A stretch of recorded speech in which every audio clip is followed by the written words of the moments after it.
प्यारी साध संगत जी, प्यार से बोलिए धन्यकार जी। सतगुरु माता सुदीक्षा सविंदर हरदेव जी महाराज की जय। निरंकारी राज माता गुरु वचन अवतार की जय। प्यार से बोलिए धन्यकार जी। साध संगत जी, सतगुरु माता जी, राजपिता जी, जहाँ जहाँ भी संत महात्मा रहते हैं, सभी के चरणों में शीश रखकर धन्यकार जी प्रवान करना जी। सत्संग जी, सतगुरु माता जी, राजपिता जी, आप जी के चरणों में हम सब की तरफ से धन्यकार जी प्रवान करना जी। जो भी गलतियां होती हैं सच्चे बादशाह आगे से सुमत बख्शना कि गलती ना हो। तो यश जी, आप जी के चरणों में शीश रखकर धन्यकार जी। महापुरुषों जी, आप जी ने कृपा करी, दासी को सेवा दी कि ज्योति स्तंभ में से कुछ भाव रखो, वीडियो बनाओ। आप जी का शुक्रिया। आप जी हमेशा जगाते हो। आप संत महात्मा परोपकारी होते हो।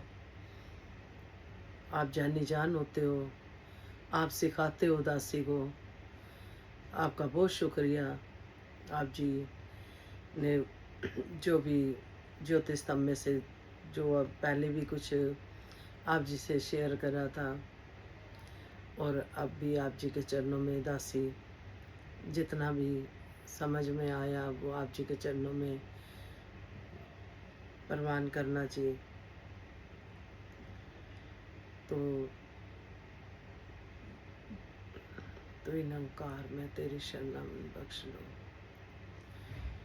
ज्ञानी जोगिंदर सिंह जी, जिनको कि ज्ञानी कह के बुलाया जाता, तो सत्संग जी, वो इतना ध्यान था उनका कि तीसरी क्लास से ही ज्ञानी जी भक्ति से जुड़े हुए थे। अपने माता पिता के साथ गुरुद्वारे जाना, सेवाएं करनी, मर्यादा में रहना, भक्ति में रहना। फिर उन्होंने अमृत पान किया, लेकिन अभी भी उनको इच्छाएं थी प्रभु प्राप्ति की।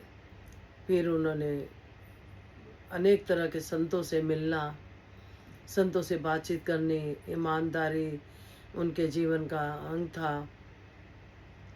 और ये जो भक्ति करते थे माता पिता के साथ,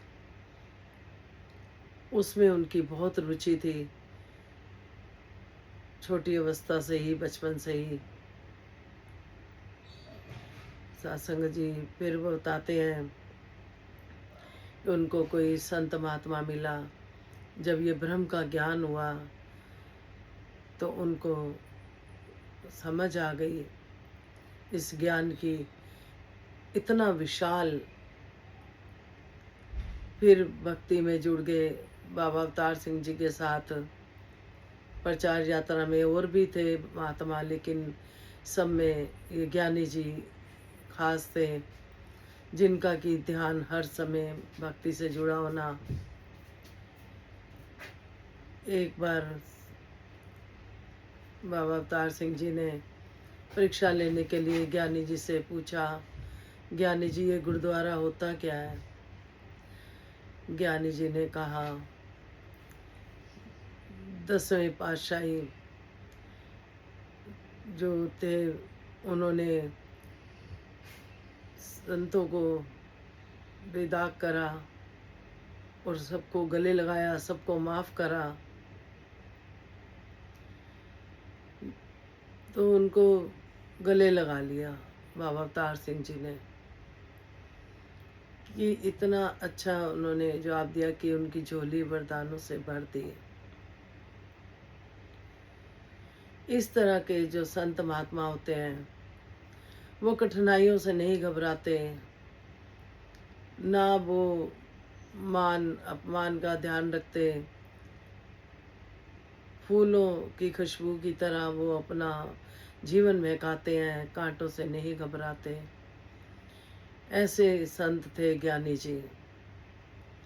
हमें उनसे शिक्षा लेनी। और सत्संग जी जितने विद्वान संत हैं, ये अपना जो जीवन में कर्म करते हैं उसको देखते हुए हमें भी ऐसा अपना कर्म बनाना चाहिए। जिसने सतगुरु को रिझा लिया, उन्होंने सतगुरु को रिझा लिया, जीवन लेखे लगा दिया सतगुरु के, किसी भी बात से घबराए नहीं, न धन का अभिमान करा, न सेवाएं करते थे, न उसका मान करा। इस तरह थे ज्ञानी जोगिंदर सिंह जी। तो दातार कृपा करे, कोई गलती होगी और क्षमा करना जी, बख्श लेना जी। विश्व का कल्याण हो, हर घर में ज्ञान हो, सतगुरु माता सुदीक्षा जी कृपा करे, सबके मुख पे सतगुरु का गुणगान हो। धन्यकार जी।